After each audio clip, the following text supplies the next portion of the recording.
Good morning students. आज जो आपके लिए लाए हैं वो एक इम्पॉर्टेंट टॉपिक है आपका लेसन टू का ही एक इम्पॉर्टेंट टॉपिक है और ये बहुत ही ज़्यादा पूछा जाता है पेपर में। आप इसको जब देखेंगे आंसर वगैरह में तो लगभग आपको हर सेट में मिल जाएगा। ये क्वेश्चन बहुत ही ज़्यादा पूछा जाता है। और कल मैंने आपको भ्रूण कोश का विकास बताया था और जो था भ्रूण कोश का विकास पूरा समझा दिया था, उसमें काफ़ी ज़्यादा फिगर थे। उसी के आगे एक नया टॉपिक आता है और उस टॉपिक का नाम है दोहरा निषेचन, डबल फर्टिलाइजेशन। ठीक, तो वीडियो शुरू करने से पहले अगर आप हमारे चैनल पर नए हैं तो चैनल को सब्सक्राइब करें और बेल आइकन को प्रेस करें ताकि आपको वीडियो मिल सके। तो चलिए आइए शुरू करते हैं। दोहरा निषेचन, डबल फर्टिलाइजेशन। ठीक, दोहरा माने आप समझ ही गए होंगे, दोहरा माने तो दो बार। वैसे तो निषेचन एक ही बार होता है, नॉर्मली एक ही बार होता है, लेकिन जो आवृतबीजी पौधे होते हैं उसमें डबल फर्टिलाइजेशन होता है, दोहरा निषेचन होता है। क्या होता है दोहरा निषेचन, इसको जानेंगे। और सबसे पहले तो ये जानेंगे कि दोहरा निषेचन बताया किसने। ठीक, तो दोहरा निषेचन जो बताया था वो एक वैज्ञानिक थे नवासिन। और वैज्ञानिक थे नवासिन। 1898 में नवासिन नामक वैज्ञानिक ने डबल फर्टिलाइजेशन की व्याख्या की थी, इसके विषय में बताया। ठीक, तो ये इम्पोर्टेंट नाम है, साइंटिस्ट का नाम इम्पोर्टेंट है, पूछा जा सकता है कि दोहरा निषेचन किसने दिया था। तो नवासिन नामक वैज्ञानिक ने दिया था, 1898 में दिया था। ठीक, तो अब जानते हैं दोहरा निषेचन, अर्थात इसमें एक बार नहीं दो बार निषेचन होता है। ठीक, कितने बार? दो बार होता है, इसीलिए इसको दोहरा निषेचन कहते हैं। दो बार निषेचन होने की वजह से एक ही चीज में दो बार निषेचन होने से इसे दोहरा निषेचन कहते हैं। तो होता क्या है, प्रोसेस कैसे शुरू होती है, तो पहले प्रोसेस जानिए। देखिए, जब उसमें जब परागण हो गया, परागण मतलब पॉलिनेशन। ठीक, जब उसमें पॉलिनेशन अर्थात परागण हो गया, अर्थात कहें परागण का मतलब कहें तो पराग कोश से, ये क्या है पराग कोश से, ये क्या है परागकण। ठीक, तो पराग कोश से परागकण निकलकर वर्तिकाग्र पर पहुंच गए। ठीक, पराग कोश से परागकण निकलकर वर्तिकाग्र पर पहुंच जाते हैं। वर्तिकाग्र पर पहुंचने के बाद इनमें अंकुरण शुरू हो जाता है। और अंकुरण तो पहले से हो रहा होता है, लेकिन जब ये वर्तिकाग्र पर पहुंच जाते हैं तो पहुंचने के बाद क्या होता है कि जो परागकण है, परागकण की संरचना मैंने आपको पिछले वीडियो में बताई थी। तो जो परागकण होता है, परागकण में एक जर्मपोर होता है, जनन छिद्र। उस जर्मपोर से पराग नलिका बाहर निकलती है। क्या निकलती है? पराग नलिका बाहर निकलती है। वो पराग नलिका देखो इसमें छोटी सी दिखाई दे रही है। ये पराग नलिका वर्तिका नली से होती हुई और कहाँ पहुंच जाती है? बीजांड के ओव्यूल के अंदर पहुंच जाती है। दूसरे फिगर बताया गया है, ये पराग नलिका आई है और पराग नलिका पहुंच गई है बीजांड के अंदर, अर्थात भ्रूण कोश में पहुंच गई है। कहाँ पहुंच गई है? भ्रूण कोश।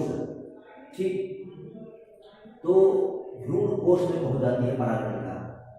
अब पराग नलिका जब भ्रूण कोश में पहुंच गई तो पराग नलिका में क्या होता है? तो पराग नलिका में देखिए हमने लिख दिया है, पराग नलिका में दो नरयुग्मक होते हैं। ठीक, क्या होते हैं? दो नरयुग्मक। कितने? दो नरयुग्मक होते हैं, 2 मेल गैमेट होते हैं। और वो भी कैसे होते हैं? अगुणित हैप्लॉइड होते हैं। कैसे? अगुणित होते हैं, हैप्लॉइड होते हैं। और सबसे आगे एक बड़ा केंद्रक होता है जिसको हम ट्यूब न्यूक्लियस अर्थात नलिका केंद्रक कहते हैं। ठीक, तो ये नलिका केंद्रक आगे आगे चलता है और इसके पीछे पीछे दोनों छोटे छोटे नलियुग्मक चलते हैं। अब ये दोनों नलियुग्मक इस जो बड़ा आगे नलिका केंद्रक है, ये नलिका केंद्रक करता क्या है, तो जो ये बड़ा आगे नलिका केंद्रक है, ये नलिका केंद्रक तेजी से जाता है और इस पराग नलिका को तोड़ देता है। देखिए इसमें दिखाया गया है, इस चित्र नंबर 3 में दिखाया गया है कि पराग नलिका जो है आगे पहुंची और जो नलिका केंद्रक था उसने पराग नलिका को तोड़ दिया। ठीक, उसके अगले हिस्से को तोड़ दिया और नलिका केंद्रक स्वयं भी नष्ट हो जाता है। जो आगे ट्यूब न्यूक्लियस होता है, नलिका केंद्रक होता है, वो स्वयं भी नष्ट हो जाता है। ठीक, अब नलिका केंद्रक तो नष्ट हो गया, बचे दो नलियुग्मक। वो दो नलियुग्मक भ्रूण कोश, कहाँ, भ्रूण कोश अर्थात एम्ब्रियो सेक में पहुंच जाते हैं। अब दोनों नलियुग्मक वहां पहुंच गए। अब दोनों नलियुग्मक भ्रूण कोश में पहुंच तो गए, अब वो करेंगे क्या वहां पर, तो देखिए एक नलियुग्मक हमने एरो के द्वारा दिखाया है, एक नलियुग्मक ये क्या है, मादा युग्मक। देखिए इसमें दिखाया गया है, इसमें भी लिख दिया हमने मादा युग्मक। एक नलियुग्मक मादा युग्मक के साथ जुड़ जाता है अर्थात संयुग्मन कर लेता है।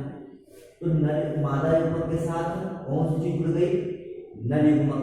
मेल फीमेल गैमेट के साथ मेल गैमेट जब आपस में संयुग्मन कर लेता है, फर्टिलाइजेशन कर लेता है, तो मेल गैमेट भी अवृत था, हैप्लॉइड था, फीमेल गैमेट भी हैप्लॉइड था।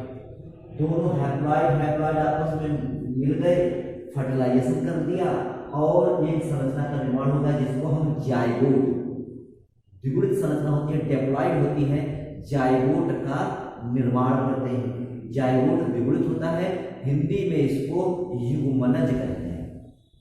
तो ये एक बार निषेचन हो गया, देखिए एक बार ये कंप्लीट हो गया। अब दूसरा नलियुग्मक बचा हुआ है। जो दूसरा नलियुग्मक बचा हुआ है वो करता क्या है, वो द्वितीयक केंद्रक के साथ क्रिया करता है। मतलब मैंने देखिए भी किया है, इसमें एक द्वितीयक केंद्रक था, सेकेंडरी न्यूक्लियस जो कैसा था, द्विगुणित डिप्लॉइड था, कैसा था, डिप्लॉइड था। और जो डिप्लॉइड सेकेंडरी न्यूक्लियस था उसके साथ दूसरा नलियुग्मक, दूसरा मेल गैमेट जुड़ जाता है, फ्यूजन कर लेता है। ठीक, जुड़ जाने के बाद एक संरचना का निर्माण करता है। मोस्ट इंपॉर्टेंट संरचना है एंडोस्पर्म न्यूक्लियस। किसका निर्माण करता है, एंडोस्पर्म न्यूक्लियस, भ्रूण कोश केंद्र। देखिए बहुत इंपॉर्टेंट है, वो क्या था, भ्रूण कोश था, ठीक, एम्ब्रियो सेक था, ठीक, और ये एंडोस्पर्म है, वो एम्ब्रियो सेक, ये एंडोस्पर्म, बस थोड़ा सा शब्द का अंतर है, भ्रूण कोश, भ्रूण कोश, भ्रूण ये है भ्रूण कोश, क्योंकि ये भ्रूण का क्या करता है, पोषण, उसको न्यूट्रिशन देता है, पोषण देता है, तो ये भ्रूण का पोषण करता है, इसीलिए इसको भ्रूण कोश केंद्र कहा गया। जो आगे चलकर भ्रूण कोश ऊतक, भ्रूण कोश ऊतक में बदल जाता है, एंडोस्पर्म टिश्यू में बदल जाता है और भ्रूण का पोषण करता है। ठीक, तो ये हमारा पूरा प्रक्रिया हो गई डबल फर्टिलाइजेशन की। अब प्रश्न ये उठता है, समझ तो गए, लेकिन लिखेंगे कैसे, शुरुआत कहां से करेंगे, तो शुरुआत अब मैं पूरा बता रहा हूं कि आपको कैसे लिखना है, ठीक, क्या लिखना है। देखिए शुरुआत करेंगे कि दोहरा निषेचन, डबल फर्टिलाइजेशन की व्याख्या नवासिक नामक वैज्ञानिक ने 1898 में की थी। ठीक, पुष्प के परागण के बाद, परागण पॉलिनेशन के बाद परागकण पुष्प के वर्तिकाग्र पर पहुंचकर अंकुरित हो जाते हैं और उनके जनन छिद्र से, जल कोर से पराग नलिका निकलती है।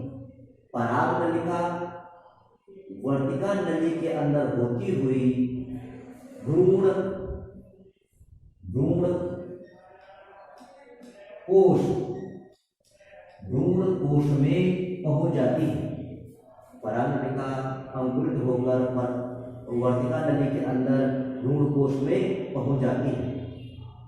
ठीक, भ्रूण कोश में पहुंचने के बाद पराग नलिका में सबसे बड़ा एक आगे नलिका केंद्रक होता है और उसके पीछे दो अगुणित मेल टू मेल गैमीट अर्थात दो नर युग्मक होते हैं, ठीक। नलिका केंद्रक पराग नलिका को, पॉलिप ट्यूब को तोड़ देता है और पॉलिप ट्यूब टूटने के साथ ही साथ नलिका केंद्रक भी नष्ट हो जाता है। अब दोनों नरयुग्मक भ्रूण कोश में पहुंच जाते हैं, ठीक। भ्रूण कोश में पहुंचने के बाद दोनों मेल गैमीट भ्रूण कोश में पहुंचने के बाद एक मेल गैमीट एक फीमेल गैमीट से क्रिया करके द्विगुणित संरचना, डिप्लॉयड संरचना जायगोट का निर्माण करता है। इसे ही सत्य निषेचन कहते हैं, ट्रू फर्टिलाइजेशन कहते हैं। यह क्रिया सत्य निषेचन कहलाती है अर्थात ट्रू फर्टिलाइजेशन कहलाती है। जो दूसरा नरयुग्मक होता है वो द्वितीयक केंद्र के साथ क्रिया करके एंडोस्पर्म न्यूक्लियस अर्थात भ्रूण कोश केंद्रक का निर्माण करता है, जो त्रिगुणित अर्थात 3n ट्रिप्लॉइड होता है, ठीक। इस प्रकार से नर युग्मक का मादा युग्मक के साथ संयुग्मन करके जायगोट का निर्माण कर लेना और दूसरे नर युग्मक का द्वितीयक केंद्र के साथ निषेचन करके एंडोस्पर्म भ्रूण कोश केंद्र का निर्माण कर लेना। ये दोनों क्रियाएं भ्रूण कोश में एक साथ संपन्न होती हैं। इस कारण इसे डबल फर्टिलाइजेशन, दोहरा निषेचन कहते हैं। उम्मीद है आपको ये समझ में आया होगा। अगर आपको कोई प्रॉब्लम लगती है तो आप इसे कमेंट में पूछ सकते हैं। आज के लिए ये इम्पोर्टेंट टॉपिक ही, बाकी कल फिर मिलेंगे आगे एक नए वीडियो के साथ।